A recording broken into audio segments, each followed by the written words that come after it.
Bonjour à tous, bienvenue à un autre épisode de Plus de Millage. Et c'est spécial aujourd'hui, on me présente pour la première fois dans la concession Genesis Rive-Sud, le GV60 Magma. Je trouve le terme Magma très intéressant parce qu'en réalité, ce que ça représente la nouvelle sous-marque haute performance qu'on a chez Genesis. Je suis certain que dans le futur, on va voir d'autres véhicules aller chercher cette appellation parce qu'en réalité, ce qu'on essaye de faire ici, c'est qu'on essaye de recréer le même cachet qu'on irait chez AMG avec Mercedes, M chez BMW, RS avec Audi et j'en passe. Donc ça, c'est super intéressant, mais vous allez remarquer que ça reste quand même un GV60, qu'on sait que c'est un véhicule qui partage sa plateforme avec le Ioniq 5, qui est un véhicule qui a énormément de succès. On sait qu'on a une version haute performance du Ioniq 5, le Ioniq 5N, hein? N chez Hyundai, c'est la version de performance. Et c'est un peu le même concept qu'on a ici. On est allé rehausser le GV60, on va partager les meilleurs morceaux du Ioniq 5N et on ajoute des choses qu'on n'a pas du côté du Ioniq 5. Donc, ça va être super intéressant. Ce véhicule-là va être en vente au Canada au troisième quart de l'année 2026. Là, moi, je vais estimer septembre. Donc, je n'ai pas les prix pour l'instant, je n'ai pas les autonomies certifiées. Puis, on ne peut pas le conduire, évidemment, parce qu'il n'est pas encore en vente. C'est un peu pré-production, mais ça ne paraît pas. On va prendre la caméra en main puis on va faire le tour ensemble. Donc, faisons le tour, c'est super le fun. Évidemment, je m'excuse, il va y avoir un peu de bruit à la fin. La concession opère en ce moment, puis le but, c'est de vendre des véhicules. Fait que je ne les empêcherai pas de vendre des véhicules. Donc, premièrement, ce qu'on remarque, c'est que c'est un véhicule qui est orange.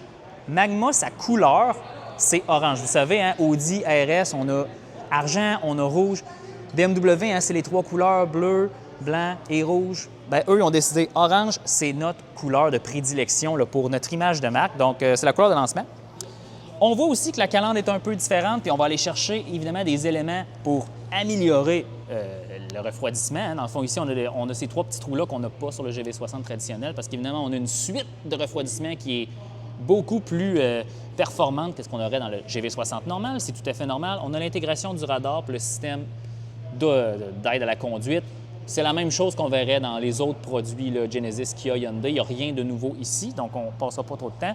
Intéressant aussi, on a beaucoup d'ajouts côté de l'aérodynamique pour essentiellement faire circuler là, un rideau d'air sur tout le long du véhicule et on va même aller rechercher notre rideau ici, évidemment améliorer la performance aérodynamique. Mais là, on est plus dans le contexte de la performance. Ce qui est intéressant, j'ai vu un détail drôle, c'est que vous voyez le logo Genesis sur la roue forgée ici, bien, il est au niveau. Puis la roue en arrière est au niveau, puis de l'autre côté, ils sont tous au niveau.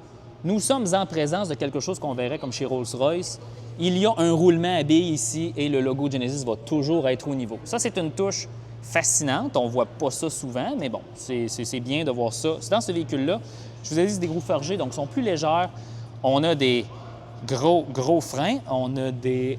Je regarde ça à l'avant, c'est 4 pistons aussi côté de l'étrier, donc on a une performance de freinage qui va avec le cachet du véhicule et une roue beaucoup plus large. Le véhicule est 50 mm plus large. Ça vient en partie de l'écartement des roues qui a été augmenté, ainsi que le body kit.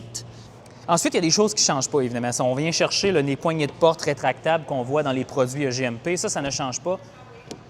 Fait intéressant, sur ce modèle spécifique, il n'y aura pas de toit ouvrant. Je pense qu'on veut réduire la masse, puis aussi on veut, à la fin, c'est un véhicule de haute performance, pas de toit ouvrant. Mais il n'y a pas de panneau de fibre de carbone, il n'y a pas de panneau allégé là-dessus. Et à l'arrière, on a de l'équipement de freinage qui est un peu plus traditionnel, mais on garde quand même les roues forgées.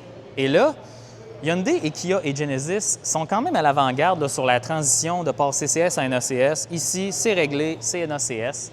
Et ce qui est intéressant, là, pour le 10-80 sur ce véhicule avec la batterie de 84 kWh, on est à 18 minutes. Donc, pour vrai, je pense que c'est même plus vite que la Porsche Taycan. Donc ça, c'est dur à battre. Et ce que je trouve fascinant, c'est que si je me souviens bien, un Ioniq 5 traditionnel qu'on achètera aujourd'hui en 2026 avec la même batterie, c'est 21 minutes. Dans les commentaires, vous me le direz, là, je pense que c'est ça. Donc, ça veut dire que ça charge beaucoup plus vite. Donc, soit le voltage de la batterie est plus gros et plus élevé, ou soit que l'ampérage est plus élevé. Fascinant. Lorsqu'on le testera, on vérifiera ensemble. Ensuite, à l'arrière, bien là, on a un aileron qu'on m'a dit, effectivement, cet aileron n'est pas juste pour le show, il est fonctionnel. Donc, on va chercher, évidemment, stabilité à haute vitesse et downforce là, pour asseoir les roues à l'arrière, mais nul besoin de vous mentionner que c'est un véhicule avec 2 moteurs, donc 4 roues motrices.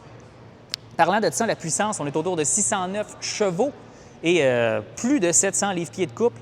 Donc, c'est quelque chose, et ça, c'est beaucoup plus que le Ioniq 5N, parce qu'à la fin, ils veulent un peu différencier le véhicule. Ce n'est pas du badge engineering ici. Qu'est-ce que j'ai ici? Ah oui, haillons motorisé. Bon, ça, c'est traditionnel, là. Mais une chose qui est intéressante, c'est que c'est quand même haut, donc ça, c'est bien. Il n'y a pas grand-chose ici à la fin, là. C'est de la vaisselle, comme on dit. Et si on me l'a bien expliqué, je crois que les sièges se rabattent à plat, mais je crois que je vais devoir aller à l'arrière pour le faire. Mais un détail intéressant, j'aime... Oh, ça, c'est en métal et c'est noir. Ça, j'aime ça. Ça, c'est bien. Belle touche. Allons voir ailleurs. Avez-vous vu? J'adore ce qu'on a fait, là. Je pense que ça, c'est un Alcantara ou velours, là, mais on a des coutures noires, argent et orange. OK, ça, c'est capoté. Très bien. Et si on s'assoit ici... Évidemment, véhicule de haute performance, c'est pas vrai qu'on va faire une comparaison. Est-ce que c'est plus confortable qu'autre chose? Mais à la fin, on est bien assis. C'est sûr qu'attention, avec des sièges sport comme ça, les gens qui ont le mal des transports vont probablement être un peu incommodés parce que la vision périphérique en est affectée. Mais évidemment, plancher plat, système de son Bang & Olufsen. Puis ça, c'est la touche des véhicules coréens. Ils sont les champions dans les petites... J'ai aucune idée comment ça s'appelle en français, mais bon. Les petits rideaux pour... Ça c'est bien. Donc ça, c'est assez traditionnel, ça ne change pas. Si vous êtes propriétaire de GV60, la banquette arrière, vous allez dire, Alexandre, c'est pas mal la même chose. Et je vais être d'accord avec vous. Et ici, oh wow, c'est extrêmement profond. Je vais aller voir si ça traverse de l'autre côté. OK, une chose que j'avais jamais vue, parce que j'ai jamais eu la chance d'écrire le GV60, c'est le contrôle des miroirs électriques, c'est capoté. Ça, littéralement, là, ça, j'aime ça. Ça veut dire que même avec des gants l'hiver, c'est vraiment facile à manipuler. Belle touche. Évidemment, véhicule de pré-production, donc certaines textures ne seront peut-être pas exactes, mais bon. La clé est orange. Puis la première question que j'ai posée, c'est « OK, dans le fond, tu changes la couleur de ton GV60 Magma, puis la couleur change. » Non, elle dit « Elle est toujours orange, la clé. » Fait que, comme je vous dis, c'est la couleur de prédilection pour la marque. À l'intérieur, là, on vous présente des images. Bien, on est à l'intérieur d'un GV60. Là, on ne se le cachera pas. À la fin, là, on veut quand même, on est juste un niveau d'équipement au-dessus, mais mécaniquement, le véhicule est complètement différent. À la fin, volant, on a un volant sport, on peut choisir ses modes de conduite. On a le système de climatisation qu'on voit dans le groupe Hyundai Genesis. Ça fonctionne super bien avec l'écran tactile. Ce qui est intéressant, je vais le démarrer ici. L'écran central, c'est un écran OLED de 27 pouces, on me dit, donc c'est très bien. Puis j'aime, il y a un Finima dessus, donc c'est très, très... En tout cas, la résolution est excellente, super, et ça semble très rapide. Puis aussi, ça me fait penser ça, à la Lexus IS 250 ou 300 là, du temps. Là, on remonte très, très, très, très loin. C'est comme une montre. Ça, c'est super. Et à part de ça, la console, j'aime que tout est noir à l'intérieur. À la fin, un véhicule de performance, c'est souvent des couleurs qui viennent ensemble. Et là, ma question est, la console traverse des deux côtés. Donc ça, c'est bien. Même si on est dans des sièges sport, très enveloppants, ils sont chauffants et ventilés. Ça vient standard.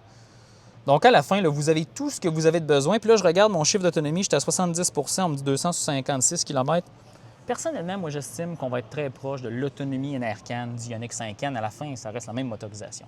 Quelque chose que j'avais adoré dans le Ioniq 5N, c'est que, d'un point de vue de programmation, on a programmé une transmission virtuelle, le Virtual Gear Shift. Ici, ça revient et je trouve ça merveilleux. Donc là, je vais le trouver, on me l'a montré tantôt. Ah, voici Virtual Gear Shift. Et là,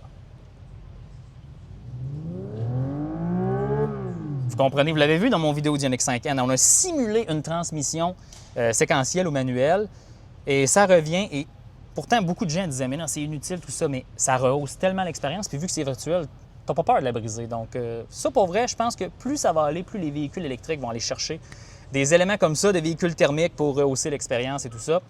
Et vous avez un bouton boost ici, dans le fond, essentiellement, vous allez chercher, je pense, 641 chevaux. Là. Pendant 15 secondes, on voit ça sur les Porsche. C'est assez populaire. Donc, c'est un premier coup d'œil intéressant. J'ai vraiment hâte de le voir dans la flotte de presse parce qu'à la fin, on va le mettre sur la route, on va aller tester la performance. On va voir si c'est réellement efficace, on s'entend. Là, si quelqu'un me dit « Ah, est-ce que ça va être si efficace que ça? » Dites-vous, là, avec la largeur des roues qu'on a ici, là, ce n'est pas un véhicule pour faire de la longue autonomie. C'est beaucoup plus un véhicule de haute performance. Puis si vous voulez avoir de la longue autonomie, vous irez chercher un GV60 normal. À la fin, là, ça existe pour ça. Donc, sur ce, c'était Alexandre de Plus de Millage en direct de la Rive-Sud devant le GV60 Magma. Puis ça va être super intéressant de voir ce véhicule-là évoluer. On a hâte de l'essayer et puis on va se dire à la prochaine.